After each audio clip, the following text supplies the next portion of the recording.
Welcome to Stock Market Today, your market briefing with actionable insights on stocks, bonds, crypto, and the events moving markets. Let's get into it. We're at the midpoint of 2026 and institutional portfolios are in full rebalancing mode ahead of Q3. The rotation is real, the flows are measurable, and the positioning tells a clear story.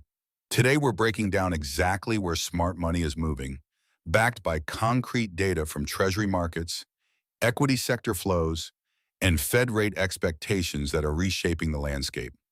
Let's start with fixed income because the bond market is flashing critical signals right now. According to Yahoo Finance reporting from early July, 5-year Treasury yields jumped by as much as 11 basis points, while 10-year yields pushed up around 8 basis points to approximately 4.55%. That move came after strong U.S. payroll data, but here's what matters for traders. Despite those higher yields, options flow shows conviction bets in the opposite direction. Traders are actively buying July 10-year call options, targeting a yield drop toward 4.4% within the next 3 weeks. Jeffrey Rosenberg, senior portfolio manager at BlackRock, laid out the dynamic perfectly on Bloomberg television. He said, quote, "The question is, will the Fed get out ahead of where markets are pricing, or are markets going to try to push the Fed? So far, it's the latter. That's the tug of war we're watching. The bond market is positioning for Fed cuts while simultaneously reacting to strong employment data. The result is a flattening bias with active rebalancing into intermediate maturities. Now let's talk term premium, because this is where the rebalancing thesis gets teeth. BlackRock's analysis on Fed rate cuts and portfolio implications shows that since Q3 2024, the term premium on longer-dated bonds increased by approximately 42 basis points. At the same time, the risk-free component fell by about 50 basis points from the equity market peak in February 2025. What does that mean for your portfolio? Shorter to intermediate Treasury maturities and high-quality corporate credit are offering more attractive risk-adjusted yields right now. Institutional desks are rotating into these positions as a hedge against potential yield spikes if inflation stays sticky. The Fed outlook is critical context here. According to analysis from Go Markets covering U.S. market drivers for July 2026, the Fed has forecast additional cuts by the end of the year, suggesting a target of 3.6% by the end of 2025 and 3.4% by the end of 2026. That's a gradual easing path, but it's enough to keep bond traders positioning defensively.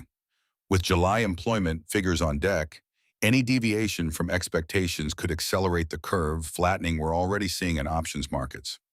Now shift to equities, where the rotation is even more pronounced. Brian Levitt, chief global market strategist at Invesco, broke down the smart money positioning in a video posted in early March 2026 titled, "How Smart Money is Positioning for the 2026 Rotation." The thesis is straightforward.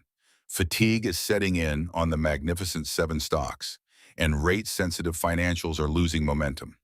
The rotation is moving toward mid-caps and non-U.S. markets, where equal-weight strategies and value positioning offer better risk-reward profiles. Levitt's analysis highlights that institutional flows are narrowing focus towards sectors with defensive yields and commodity-linked trades.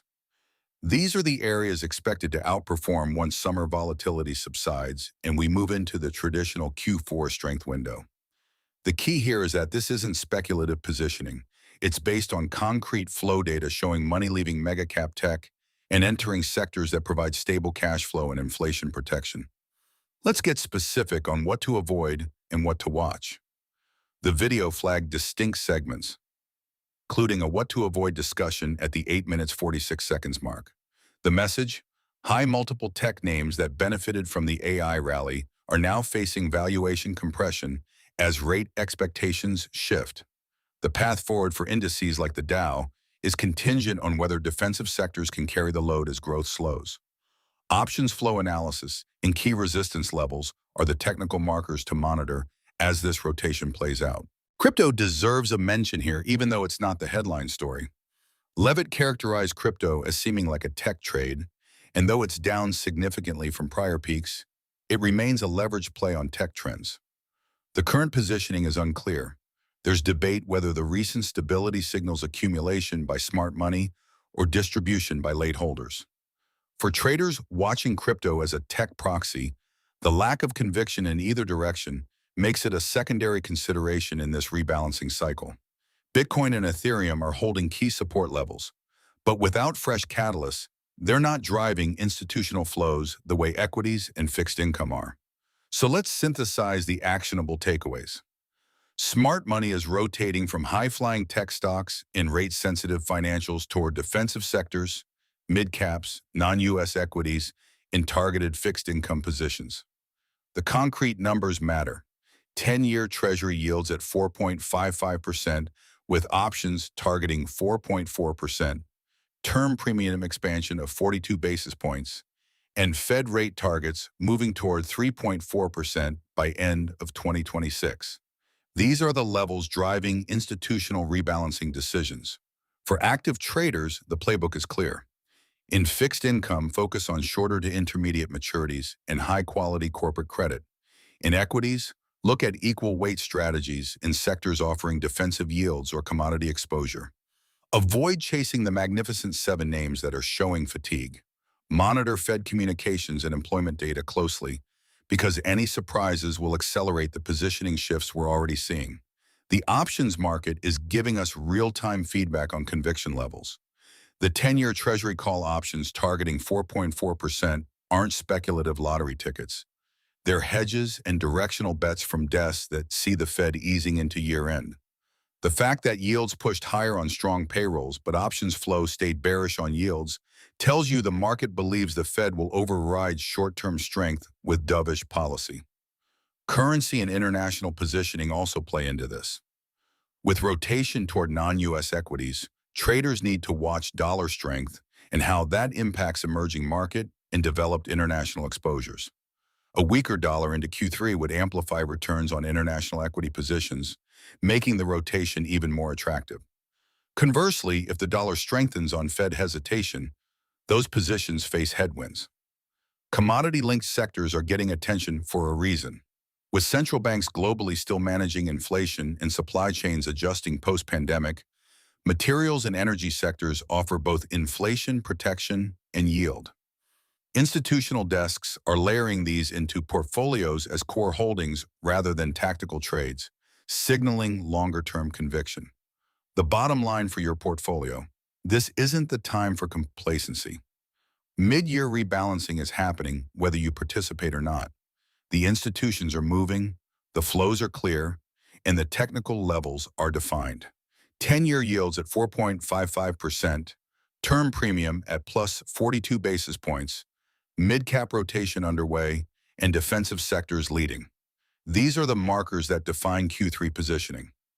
Watch the July employment data for confirmation or deviation from the Fed's easing path. Monitor options flow for shifts in conviction around the 4.4% yield target. Track sector rotation through volume and relative strength indicators.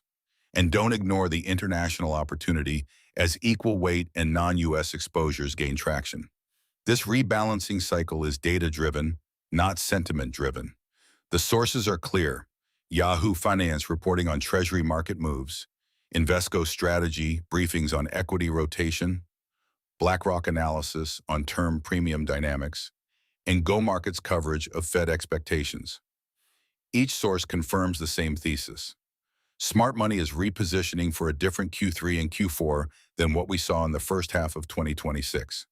Trade with precision, focus on the levels that matter, and align your portfolio with the institutional flows that are reshaping risk-reward across asset classes.